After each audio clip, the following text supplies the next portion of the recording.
There's a hospital operator, it's called TriHealth, and it required all of its employees to get flu shots to protect them and the patients. Obvious.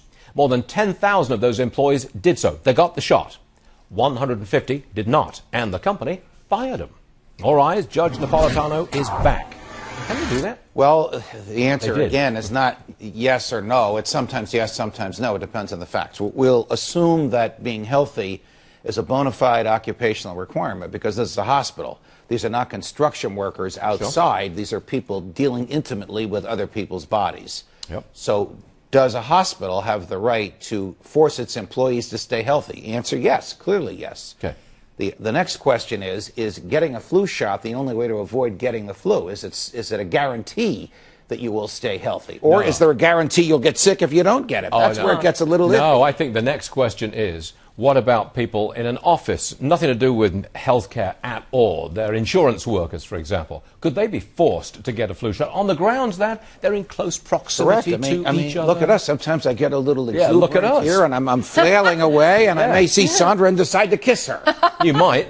Now, if I am immunized, she feels good. If I leave the studio and say, by the way, I'm getting the flu in 2 days, she's not going to be too happy. So answer the question.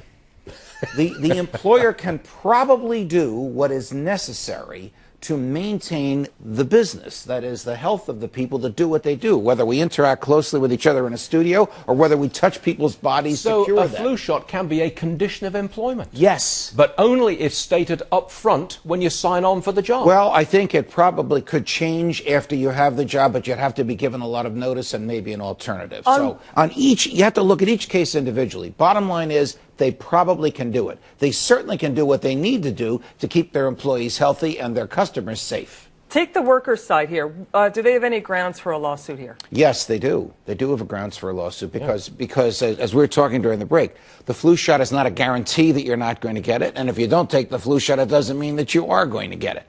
If they don't take the flu shot and they do get the flu and patients are harmed, they have no basis on which to sue. Then the employer was right. There's a better way to go about this, and I have seen this particularly at the trading floors where there's thousands of guys in Chicago. They put a big sign up, what does it say? Free flu shots, where they're providing them for free, but they're not insisting that you get it, but they're making it very easy to get it. Those guys are spitting all over each other all day long.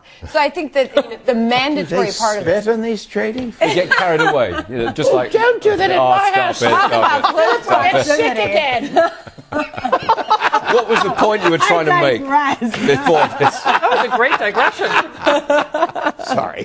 No, but what about Obamacare? I mean, if you've got more than 50 employees, full-time employees, you've got to provide health care.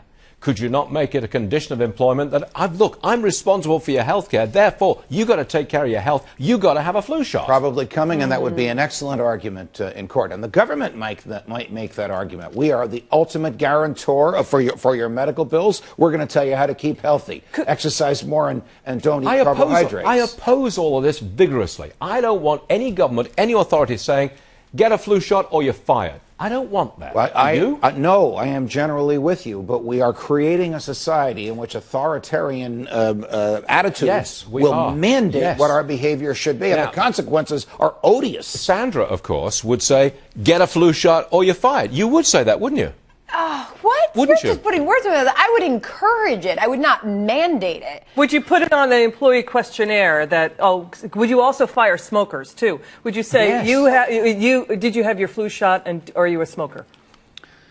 Well, you know, this is going to create an additional burden for the government because as these people are fired, they're going to want compensation from the government for their loss of work. And who's going to pay for that? The tax. Right, jobless benefits. This is an environmental and a now problem because there's so many more strands of the flu than there ever have been before. So this is a new environment where a lot of companies are going to have to adapt. Like the H1N1 virus is pretty See what you started? Right. These are all great observations in my view. There's no black and white answer to this. Should a heavy drinker be allowed to go to the top of the list for a liver transplant?